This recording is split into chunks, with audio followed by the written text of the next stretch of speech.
संघाने आज माऊलींचं दर्शन घेतलं आणि पुस्तकाचं देखील प्रकाशन केलं. माऊलींच्या चरणी काय प्रार्थना आहे?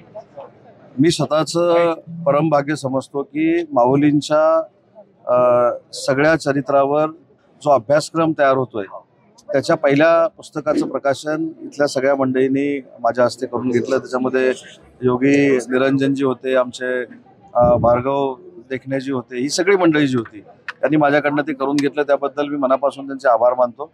आणि मी त्यांना शब्द दिलाय की शालेय शिक्षण मंत्री आदरणीय दादा भुसे साहेब असतील, चंद्रकांत दादा पाटील असतील, त्यांच्याबरोबर या अधिवेशनाच्या कालावधीमध्ये एक व्यापक बैठक लावली जाईल आणि वारकरी संप्रदायाला आवश्यक असलेली शासनाची मदत आम्ही नक्की करू, हा शब्द मी इथल्या सगळ्या सहकार्यांना दिलेला आहे.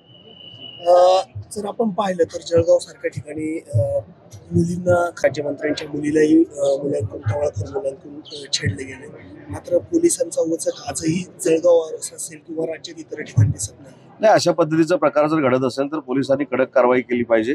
पोलिसांनी मवाळ धोरण जर घेतलेलं असेल तर ते जहाल धोरण घेतलं पाहिजे आणि अशी प्रवृत्ती ठेचून काढली पाहिजे. करुणा मंडळींनी आज एक फेसबुक पोस्ट नाही, मला असं वाटतं की आपण ज्या कार्यक्रमासाठी आलेलो आहोत त्या कार्यक्रमासंदर्भात आपण जर चर्चा केली तर चांगलं होईल. हे काय विषय होतच राहतात, त्याला आपण उत्तर देतच राहतो. आज एका पवित्र ठिकाणी सगळ्या ज्येष्ठांच्या समोर आपण जेव्हा एखाद्या वेगळ्या साहित्यामध्ये भर टाकणाऱ्या कार्यक्रमाला उपस्थित असतो तर मला असं वाटतं की राजकीय उत्तरं मी नेहमी देत आलेलो आहे. त्याच्यामुळे या प्रांगणामध्ये राजकीय नसावं अशी माझी आपल्याला विनंती आहे. नदीचा जो प्रश्न आहे वारंवार आपल्याला आठवत असेल की माननीय मुख्यमंत्री एकनाथ शिंदे साहेब असताना इंद्रायणी आणि पवना नदीमधला जो गाळ आहे आणि ती शुद्ध केली पाहिजे यासाठी ती जबाबदारी माझ्यावर दिलेली होती. आणि आज मला सांगताना आनंद होतोय की आम्ही त्याचा DPR तयार करायला सुरुवात केलेली आहे. त्याच्यामध्ये MIDC आहे, पर्यावरण विभाग आहे, PMRD आहे, त्याच्यानंतर PCMC आहे आणि PMC आहे. अशांच्या कॉन्ट्रीब्युशनमध्ये जवळजवळ हा 2 ते 2.5 हजार कोटीचा प्रकल्प आहे. आणि मला असं वाटतं की तो ज्यावेळी प्रकल्प होईल त्यावेळी अजून एक कमिटमेंट जी एकनाथ शिंदे साहेबांनी मुख्यमंत्री असताना केलेली होती त्याची परिपूर्तता होईल.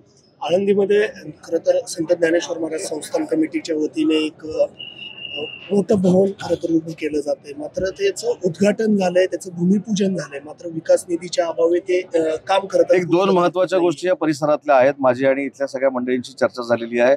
मी ते मुख्यमंत्री असताना एकनाथ शिंदे साहेबांच्या कानावर देखील घातलेलं होतं, आता मी देवेंद्रजींच्या कानावर घालेत.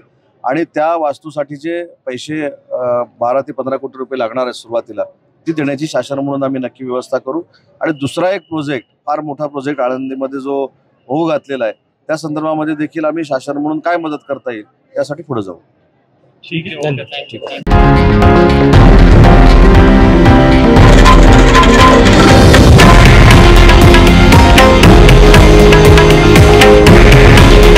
हे आहे देशातील नंबर 1 न्यूज नेटवर्क आणि आपण पाहत आहात TV9 मराठी. काळजी तुमची, हित महाराष्ट्राचं.